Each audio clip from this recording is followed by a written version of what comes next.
Hi guys, this is Paranormal Sarah with Scary Sundays archived shows. And today I'm going to be covering, if you can't tell, it's like the same hairstyle and outfit and everything. I'm doing like 1,000,001. But today we're going to be covering dreams.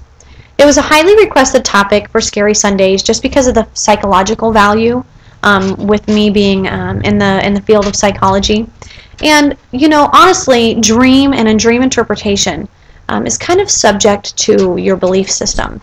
It's very, very, very debated within the field of psychology. So today's short is actually a 15-minute archive of a 60-minute session that we talked about dreams. And maybe we'll do again next year, you never know. But I can always send you the outline if you're interested. So let's get started. Dreams. Well, the first thing is what is a dream? What do you think is a dream? The definition of a dream is a succession of thoughts, images, sounds, or emotion which the mind experiences during the sleep state. So you can kind of categorize that definition in 3 different ways. Physiologically, a dream. It is a response to neural processes during the sleep state. Very simple, right? Secondly, you have psychologically. A dream is a reflection of the subconscious. And 3, spiritually. A dream is a message from the gods, the deceased, a prediction of the future from the soul, and an ability to transcend space and time to know the unknown. And that kind of incorporates astral projection, which we covered earlier. Now, dreams, the scientific study of dreams is known as oneirology. It's hard to say, hard to pronounce, O-N-E-I-R-O-L-O-G-Y. So if you're interested in dream interpretation or the scientific study of dreams, check it out. Now, the technology for studying dreams has been around for a few decades, so we actually have quite a bit of knowledge accumulated about dreams and the sleep state already. The neurology of dreams, well, there's no universally agreed upon biological definition of dreaming. But in 1952, via a polygraph machine, Eugene Irinsky identified and defined REM sleep, which is kind of where dream study started. He basically woke people up when their eyes began to flutter and used the polygraph to report brain activity when it was high. He noticed that when people's eyes began to shift and flutter, which he later said was the REM cycle, the polygraph machine would go off the charts. So when the patients awoke, they would then claim, I was right in the middle of a dream. And he noticed through hundreds and hundreds of people getting the same response after waking them up that it must be a little bit more than a coincidence. So that's kind of where dream study started. Now, the psychology of dreams, that's what people tend to be most interested about. You know, they'll email me and say, Sarah, I dreamt about, you know, a snake and I was on the beach and we were walking along and the sky was red instead of blue. What does that mean? And honestly, it kind of depends on the psychological standpoint you're going to take. In psychology, there's lots of different founding fathers who have tried to tackle the topic of dreams. So what I'm going to do is I'm going to give you a handful of those gentlemen and women and give you an idea of where they stand and for you to find what intuitively feels right for you. I always tell my patients that there's numerous opinions out there, standpoints, whatever, theories, and until we scientifically know for sure, it's open for interpretation. So use your gut feeling, use your intuition, and see which feels most right to you, and go from there. So, the psychology of dreams, you first have Alfred Adler. He basically suggested that dreams are often an emotional preparation for solving problems. They're intoxicating an individual away from common sense and towards private logic. So things that are going on in the mind when you are awake that you kind of subtly put back and, you know, throw it over your shoulder. That in your sleep state, it actually gives you the opportunity to prepare and problem solve for those. Now next we have Deirdre Barrett, and they describe dreaming as simply thinking in different biochemical states. A little bit more scientific. Believes people continue to work on all the same problems, personal and objective, in the sleep state. You're just doing it in a different way. Your mind is still working through those problems and those cognitive processes. That dreams are just the way that your mind is illustrating it to you while you're sleeping. Now then you have Mark Blechner, and his terms are Oniric Darwinism. He believes that dreams are seen as creating new ideas through the generation of random thought mutation. Mark Blechner probably has one of the most unique standpoints on dreams. If the idea of Darwinism intrigues you, definitely check him out. The last name is Blechner. Again, it's Oniric Darwinism, where dreams are seen as creating new ideas through the generation of random thought mutation. Pretty cool. Next, you have psychosomatic theory. Okay, now this states where dreams are a product of dissociative imagination, which dissociated from the conscious self and draws material from sensory memory for stimulation, with sensory feedback resulting in hallucination. It's basically firing of neurons in your brain while you're sleeping. Could be misfiring. It's just a random cognitive processes, memory stimulation, your brain working during the glucose cycle that's giving you feedback resulting in hallucinations said to be dreams. Now, psychosomatic theory is pretty common among scientists who are non-spiritualist or non-religious. So if you are more of a scientific type person, you can start there and branch your way out. Now, the next four are probably the four most common, and I'll cover the two that are most popular, which one being Freud.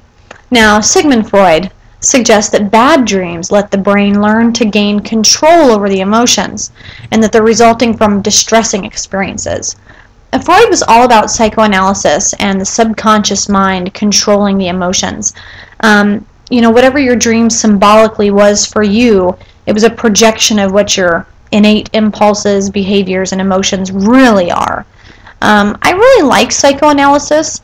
I tend to think that people do symbolize, but that they really do bury a lot of things, and that they later are forced to deal with it.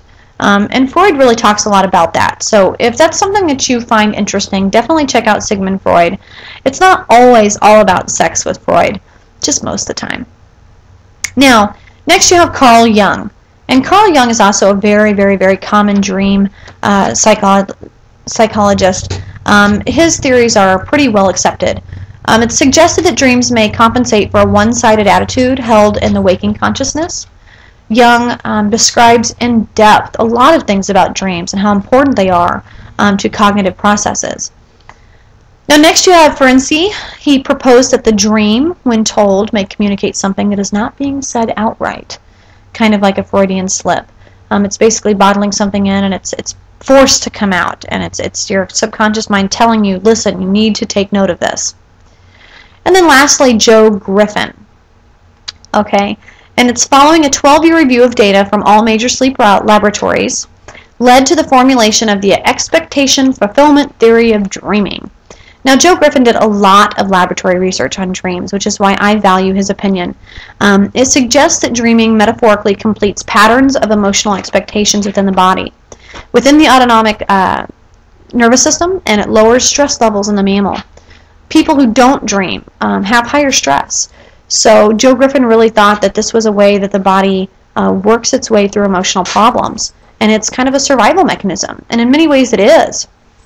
So if you're interested in that, definitely check out Joe Griffin, spelled just like Family Guy. So next we have the Calvin Hall report. Now, whenever you're looking into dreams, this is extremely important because this is another person who did some valid research. Between the years of 1940 and 1985, Calvin Hall conducted more than 50,000 dream reports while at the Western Reserve University. 50,000, okay? Now, he covered emotions. In his research, he noted that the most common emotion experienced in a dream is anxiety. Other emotions include pain, abandonment, fear, joy, and happiness, but negative emotions are much more common than positive ones. Now, the why, we don't know, but he's just stating his research from 50,000 dream reports. Now, he also noted sexual themes, because Freud and so many people think of dreams as a fantasy. Well, Hall data analysis shows that sexual dreams actually occur no more than 10% of the time. They're much more prevalent in young to mid-teens going through puberty. And another study showed that 8% of men and women dreams have sexual content. In some cases, the sexual dream may result in an orgasm or nocturnal emission, but these are commonly known as wet dreams, and they're a little separate than what you experience every night. Now, his research also noted recurring dreams. Now, this is what I think is most fascinating. He stated that most dreams are dreamt only once. Many people experience reoccurring dreams, though. That is the same dream narrative experienced over different occasions of sleep through different periods of time in your life. Up to 70% of females, 70% of females and 65% of males, through these 50,000 people, reported a reoccurring dream. Do you have a reoccurring dream? Because 65%, that's pretty good odds that you do. I know I do. Now, another unique thing that Calvin Hall noted was color versus black and white. A very small minority of people say that they dream only in black and white. Normally, it's almost always in color, which is fascinating. So, in this last few minutes, I'm going to cover just kind of loosely interpretation, because again, that seems to be the most interesting topic for people when they're looking at dreams and what they're about, is what does it mean? Now, Carl Jung, is very spiritual. According to Jung, dreams are a way of communicating and acquainting yourself with your unconscious. Dreams are not attempts to conceal your true feelings from the waking mind, but rather a window to your unconscious. They serve to guide your waking self and achieve wholeness, and offer a solution to a problem you're facing in your waking life. Jung's dream method of dream interpretation is confidently placed on the dreamer. He believes that you all possess the necessary tools to interpret your own dreams. There is no one correct way to interpret a dream, and the meaning of your dreams is personal judgment and up to you to interpret.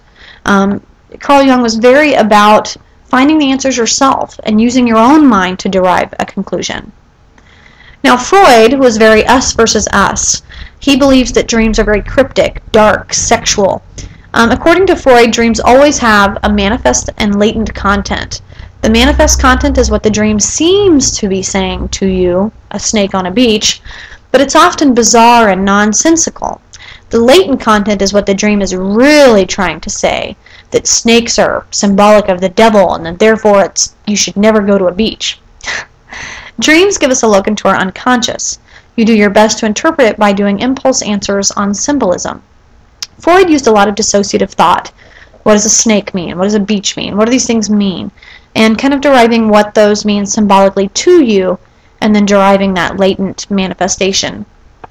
He used displacement, projection, symbolization, condensation, and rationalization.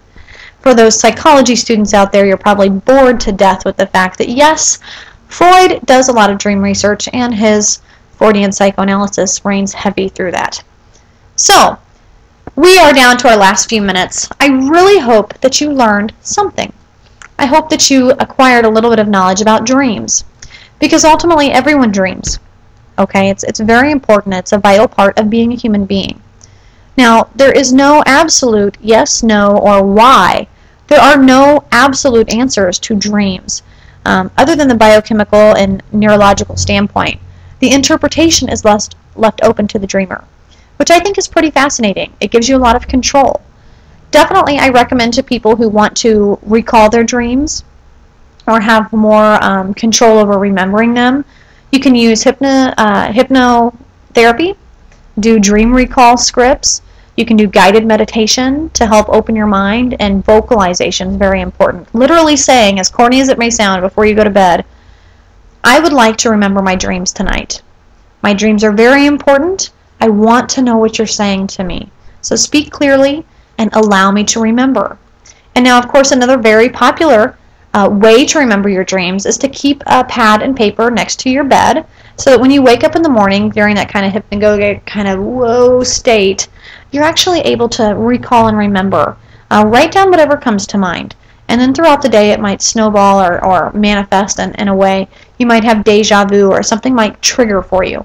But definitely write down what you can, because those can be used as triggers later for dream recall. Keep a dream journal, and you will notice, I absolutely promise, guarantee, that if you start to vocalize, you start to keep a dream journal, it will become easier for you to recall your dreams and use them in your own self-therapy to better yourself in conscious awareness. I hope you guys enjoyed the show on dreams.